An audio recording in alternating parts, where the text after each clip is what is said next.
পুরস্কার যে কোনো শিল্পীর জন্য প্রেরণার বিষয়। তাকে পুরস্কার একজন অভিনেতা, একজন নির্মাতাকে সামনের কাজের জন্য ভীষণভাবে অনুপ্রাণিত করে, এটা সবাই এক কথা স্বীকার করি আমরা। গত 3 বছর ধরে এই পুরস্কারটি দিয়ে আসছে, এবার চতুর্থবারের মতো আয়োজন করতে পেরেছে যাচ্ছে। আমি এটার সাথে যুক্ত হতে পেরে আমি একটু আনন্দ বোধ করছি এবং ধন্যবাদ দীপ্ত টিভিকে আমাকে এর সাথে যুক্ত করার জন্য। তরুণদের কাজে উৎসাহ দিতে যাচ্ছি, এটাই আমার জন্য ভালো লাগছে। এখানে যখন জাজমেন্ট হচ্ছে, আমরা কিন্তু নির্মাতাকে বা এগুলো আগে দেখছি না, আমরা অ্যাকচুয়ালি আগে দেখছি যে কন্টেন্টটা কি, কেমন।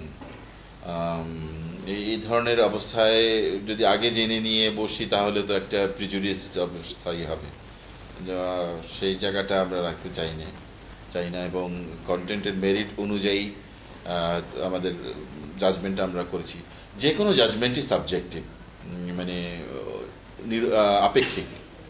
একজনের কাছে ভাল লাগবে যেটা, আরেকজনের কাছে ভাল লাগবে না সেটা। সো যে জাজমেন্টটি দিয়েছি আমরা, আমাদের কাছে যেটা ভালো লেগেছে, প্রত্যেকে আমরা সেই অনুযায়ী ওপিনিয়ন দিয়েছি, মতামত দিয়েছি। না এইটা ভালো লেগেছে, এইটা ভালো লেগেছে, এবং যুক্তিযুক্ত কারণে, কোনো আবেগ বা অনুরাগ বা বিরাগের বশবর্তী না হইয়া জাস্ট অবজেক্টিভলি আমরা জাজ করার চেষ্টা করছি। সো কে পরিচিত নয়, এই জিনিসটা একেবারেই কাজ করতে দেয়নি বা এই মাথায় নেই। অবশ্যই দীপ্ত প্লের অরিজিনালগুলো, যেগুলো ওখানে বাজেট আছে, ভিজুয়াল প্রোডাকশন ভ্যালুটা মনে হয়েছে একটু প্রিমিয়াম মনে হয়েছে, কেননা ওটা একটু সময় নিয়ে কাজ করতে পেরেছে। এটা একজনের মাথার কাজ না, একটা প্রোডাকশন বা ফিল্ম মেকিং বা একটা অরিজিনাল ওয়েব ফিল্ম মেকিং বা নাটক মেকিং, একটা শুধু ডিরেক্টর, স্ক্রিন রাইটার একটা ক্যামেরা নিয়ে নেমে গেলে তা তো হয় না, অনেকগুলো ডিপার্টমেন্ট আছে।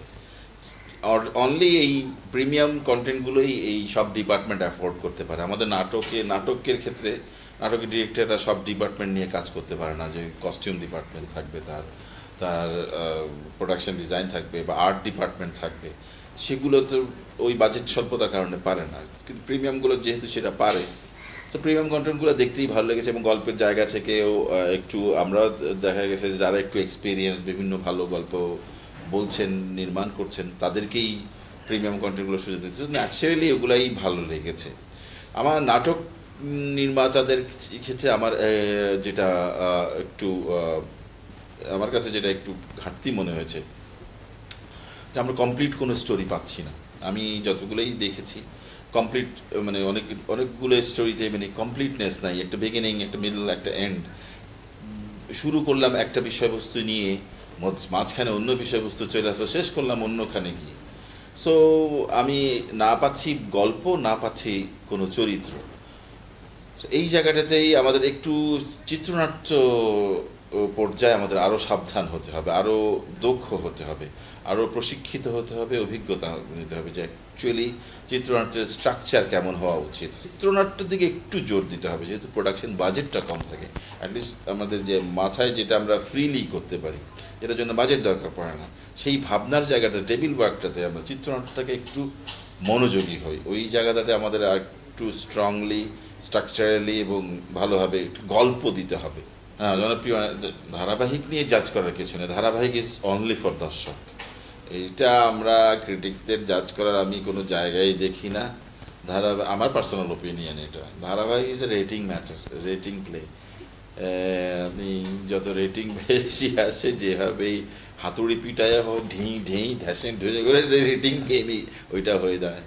সো ধারাবাহিক চেষ্টা করছে, ধারাবাহিক তো 1000, একটা সিরিজ না যে কমপ্লিটনেস আছে বা 8 পর্বের সিরিজ। এটা তো আমি ধারাবাহিক বলতে 1000 এপিসোডের সিরিজ, এটা তো গল্প জাজ করার কিছু নেই, ক্যারেক্টার নিয়েই আসলে কথা। সো নিশ্চয়ই যেহেতু 1000 পর্ব যাচ্ছে, তার মানে অবশ্যই এটাতে কিছু কোনো না কোনো একটা ইন্টারেস্টিং ক্যারেক্টার আছে, ইন্টারেস্টিং ব্যাক স্টোরি আছে, ইন্টারেস্টিং গল্পের প্লট আগে দিয়েছে। সো মানুষের অভিজ্ঞতা ভালো দেখেই ক্যারেক্টারটা ধরে রাখছে, দেখি মানুষ 1000 পর্যন্ত দেখছে, দ্যাট মিনস এখানে আর ওইটা অলরেডি পাস।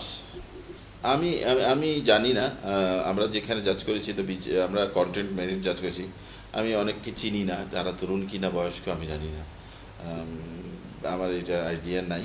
তবে তরুণরা কাজ করছে আস্তে আস্তে ভাবনা চিন্তায় ফ্রেমিংয়ের দিকে মনোযোগ হয়েছে, প্রোডাকশন ডিজাইনে, প্রোডাকশন লেভেলে, এডিটিংয়ে একটু মনোযোগী হয়েছে।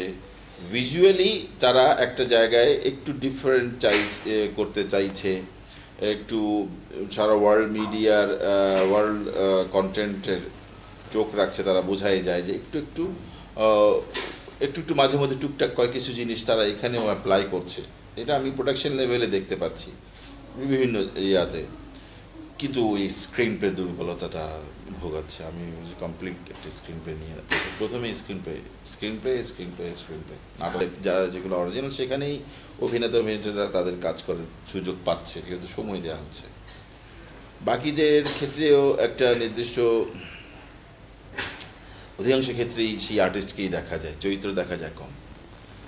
অধিনায়কের ক্ষেত্রে সেই অভিনেতাকেই পাওয়া যায়, ওই যেই চরিত্রটি হয়ে ওঠার কথা সেই চরিত্র অনেকেই হয়ে ওঠেন না। কেননা এটা একটু প্রস্তুতির বিষয়, এটা অনেক সময় নিয়ে একটু অভিনয়টা করতে গেলে একটু ধীরে স্থিরে কাজ করতে হয়।